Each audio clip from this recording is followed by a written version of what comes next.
Hello everyone, so welcome here with a very demanded video. आप सभी ने यहाँ पे, जैसे कि मैंने कम्युनिटी पोस्ट में डाले थे और आप लोगों ने सबसे ज़्यादा यहाँ पे डिमांड करे थे एमसीक्यू के बारे में वीडियो बनाने का। सो यस, आपकी डिमांड तो ज़रूर पूरी होती है, इसीलिए आपके लिए यहाँ पे बहुत ही एक यूज़फुल सा आपके लिए वीडियो लेकर के आई, जहाँ कि मैं यहाँ पे आपको मैजिकल टेक्निक नहीं देने वाली हूँ। मैं यहाँ पे आपको साइंटिफिक प्रूवन टेक्निक बताने वाली हूँ, जिससे कि आप अपने एमसीक्यू को बहुत ही बेहतरीन तरीके से चूज करके और करेक्ट भी कर लोगे। ओके, सो वीडियो के एंड तक देखना, बहुत ज़्यादा हेल्पफुल रहने वाली है। एंड जस्ट जो भी इस चैनल पे नए आए हो, जल्दी जल्दी चैनल को सब्सक्राइब करके नीडी स्टूडेंट तक जरूर शेयर करना, ताकि ज़्यादा से ज़्यादा स्टूडेंटों को इस चैनल के थ्रू से हेल्प मिल सके।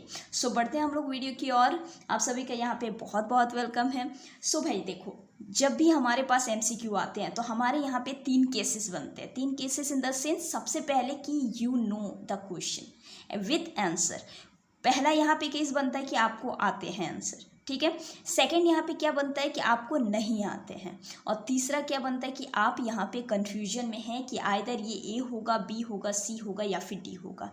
डोंट वरी एट ऑल, क्योंकि ये तीनों चीज़ों की मैं आपको बताने वाली हूँ। पहले तो चलो यहाँ पे सही है कि आपको अगर आती है तो कोई टेंशन की बात नहीं है। बाकी जो 2 यहाँ पे जो केसेस जो बन रहे हैं, इनके टोटली आपको मैं यहाँ पे जो है बताने वाली हूँ कि किस तरीके से आप उसे चूज़ करना, ठीक है। सो यहाँ पे हमारे टोटल 5 टिप्स रहने वाले हैं, 5 टेक्निक्स रहने वाले हैं। हर एक टेक्निक को बहुत ध्यान से सुनना, ताकि आप अपने क्वेश्चन जैसे ही आपके पास रहे तो आप इसे अप्लाई करके बहुत ही जल्दी से सॉल्व कर पाओ। देखो, टाइम भी मोस्ट इम्पॉर्टेंट है। ऐसा नहीं कि एमसीक्यू में ही सोचते वक्त आप अपने टाइम को गंवा दो, ये बिल्कुल भी गलत चीज़ है। इसीलिए आप टाइम को भी यहाँ पे सेव कर सकते हो इन टेक्निक को फॉलो करके। एंड आई कैन अगेन से कि ये जो टेक्निक जो ये साइंटिफिकली प्रूवन टेक्निक है। ओके, सो सबसे पहले जो टेक्निक जो हमारे जो बनती है वो क्या है भाई, एलिमिनेट ओल्ड वैल्यूज़। आपके क्वेश्चन में जितने भी दिए हुए रहेंगे वहाँ पे ऑप्शंस, उसमें से आपको एलिमिनेट करने हैं ऑड वैल्यूज़ को। Odd values in the sense, for example मैं यहाँ पे 2 ले रही हूँ। ओके, सबसे पहले देखो ये क्या है, 1, 28, 27, 203। अब आपको यहाँ पे ऑड कौन कौन सा दिख रहा है, 1 एंड 223, ठीक है, या फिर 223। तो ये दोनों तो पहले आप यहाँ पे एलिमिनेट कर दोगे। सो यहाँ पे आंसर कौन बन सकता है, 28 या फिर 27, एक जैसे जो दिखे, ठीक है। क्योंकि मोस्ट ऑफ द क्वेश्चन में यही चीज़ आपको मिलती है। देखो, जो भी यहाँ पे टेक्निक मैं आपको बता रही हूँ, ये बहुत सारे एमसीक्यू को एनालाइज करने के बाद ये प्रूवन हुआ है। सो ये सारी चीज़ों को आपको समझने हैं। दूसरे एग्जाम्पल में भी आप देख सकते हो कि 0 एंड 109 ये दोनों ऑड है, तो आप इन दोनों को बहुत अच्छे से यहाँ पे एलिमिनेट कर सकते हो। सेकंड जो टेक्निक जो है बहुत मास्टरमाइंडेड टेक्निक है। ये जो कहती है ना, बहुत ही ज़्यादा आपके टाइम को यहाँ पे सेव कर सकती है, और आप जो है इसे बहुत अच्छे तरीके से यहाँ पे चूज़ भी कर सकते हैं। वो क्या बनता है हमारे यहाँ पे कि best removal method. Best removal method क्या कहती है कि जब भी आपके ऑप्शन में ऑल ऑफ द अबव हो या फिर नन ऑफ द अबव हो, अगर ऑल ऑफ द अबव हो तो ऑल ऑफ द अबव वाले आंसर के चांसेस बनते हैं 95% चांस बनते हैं वो आंसर करेक्ट होने का। ओके, और अगर नन ऑफ द अबव अगर ये रहे आपके आंसर में, तो वो सिर्फ और सिर्फ 10% चांस बनते हैं वो करेक्ट होने के। सो अगर क्वेश्चन में ऑल ऑफ द अबव रहे तो आप बहुत अच्छे से इसे चूज़ कर सकते हो, मैक्सिमम चांस है इस आंसर के सही होने के। Alright, okay, so coming again with the 3 technique. Third technique हमारे यहाँ पे क्या कह रही है कि same answer trick. Same answer trick मतलब क्या है, कन्फ्यूजन यहीं पे टीचर आपके करते हैं। कन्फ्यूजन किस तरीके से आप होते हो कि एक जैसा आपको यहाँ पे 2 वैल्यूज़ दिए जाते हैं। एक जैसा 2 वैल्यू दे करके आपको यहाँ पे कन्फ्यूजन करा जाता है कि ताकि स्टूडेंट जो है ईजी से इसे ना कर पाए। सो यहाँ पे जब भी सेम आंसर ट्रिक रहे, 2, 10, -2, 18 आपको दिख रहा है, तो 2 और -2 ऐसे जब भी ये सेम टेक्निक जब रहे जब आपके आंसर में, तो आपको यहाँ पे समझना है कि आपका जो आंसर जो होगा ये आइदर 2 होगा या फिर -2 होगा, ठीक है। ये दोनों में से ही आपके आंसर निकलने वाले हैं। सो ये सारी चीज़ों को जो है आपको दिमाग में बिठा लेने हैं। आपके चाहे कोई सी भी सब्जेक्ट में कॉम्पार्ट लगी हो, या फिर आप बोर्ड एग्ज़ाम दे रहे हो, या फिर आप जेईई नीट यूपीएससी या कोई भी आप एग्ज़ाम दे रहे हो, तो ये सारे टेक्निक को आप जो है फॉलो बहुत ईजी से कर पाओगे। ओके, फ़िलहाल ये जो वीडियो जो है ये तो कंपार्टमेंट के लिए, मैं इम्पॉर्टेंट के लिए बनाई हूँ कि आपके पास अभी बहुत ही कम टाइम बचे हैं। सो ये सारे टेक्निक को आप अगर फॉलो अगर करते हो तो आप जो है अपने MCQ को बहुत बेहतरीन तरीके से पूरा कर पाओगे।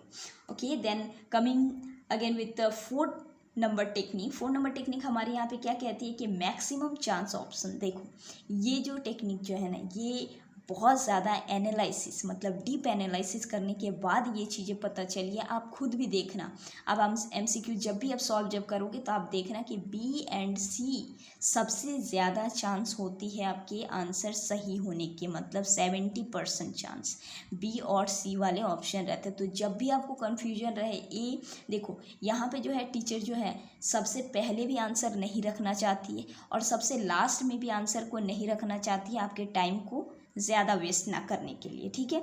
सो सबसे ज़्यादा यहाँ पे चांस क्या बनती है, B और C। B और C सबसे ज़्यादा चांसेस बनते हैं आपके MCQ में आंसर करेक्ट होने के। सो जब भी आपके आंसर में आपको कन्फ्यूजन लगे A और C में, तो आप हमेशा B और C में आप चूज़ करना। और मैं अगर कहूँ यहाँ पे B और C, तो आपको जो है यहाँ पे अगर आप इस टेक्निक को अगर समझ अगर लेते हो तो यहाँ पे आपके टाइम बच जाते हैं।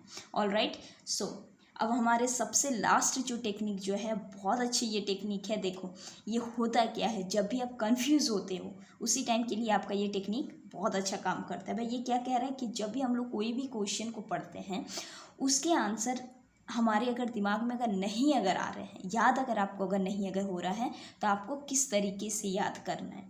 सबसे पहले आप जो है जो भी टॉपिक हो, आपको सबसे पहले रिकॉल करना है उसके चैप्टर के, ठीक है, कि कौन से चैप्टर में ये टॉपिक है। क्योंकि सबसे पहली बात, चैप्टर को याद करना आपको बहुत इजी हो जाता है। तो सबसे पहले आप यहाँ पे चैप्टर को याद करना कि कौन से चैप्टर से ये रिलेट है। जब आपको चैप्टर जब मिलेगी तो आपको ऑटोमेटिक वहाँ पे टॉपिक को भी रिमाइंड आ जाएगा, ठीक है। और इस तरीके से जो है आप अपने क्वेश्चन को भी सॉल्व कर सकते हो। बट एक और मैं केस लेती हूँ कि मान लो कि आपको याद नहीं आ रहा है, टाइम भी जा रहा है, तो आप स्किप करके आगे ज़रूर बढ़ना। ओके, स्किप करके आप आगे बढ़ना, देखना आगे बनाते बनाते 2-3 क्वेश्चन करते करते क्या होगा कि आपको अपने आप यहाँ पे एक आंसर मिल जाएगा और आप जो है इस क्वेश्चन को अगेन सॉल्व कर सकते हो। ओके, तो जैसे ही आपको याद आएंगे तो आप अगेन बैक यहाँ पे आ सकते हो और इसे सॉल्व कर सकते हो। सो ये जो 5 जो टेक्निक जो थे, ये 5 टेक्निक 5 साइंटिफिक MCQ टेक्निक थे, जिसे कि आप सॉल्व करके अपने जो है MCQ को बहुत ही अच्छे तरीके से यहाँ पे बना सकते हो और अपने टाइम को भी सेव कर सकते हो, most important. Okay, and yes, video के लास्ट में मैं आपको एक टिप्स ज़रूर देना चाहती हूँ कि सबसे इम्पॉर्टेंट होता है कि आप जो है अपने ज़्यादा से ज़्यादा MCQ को प्रैक्टिस करो, ठीक है।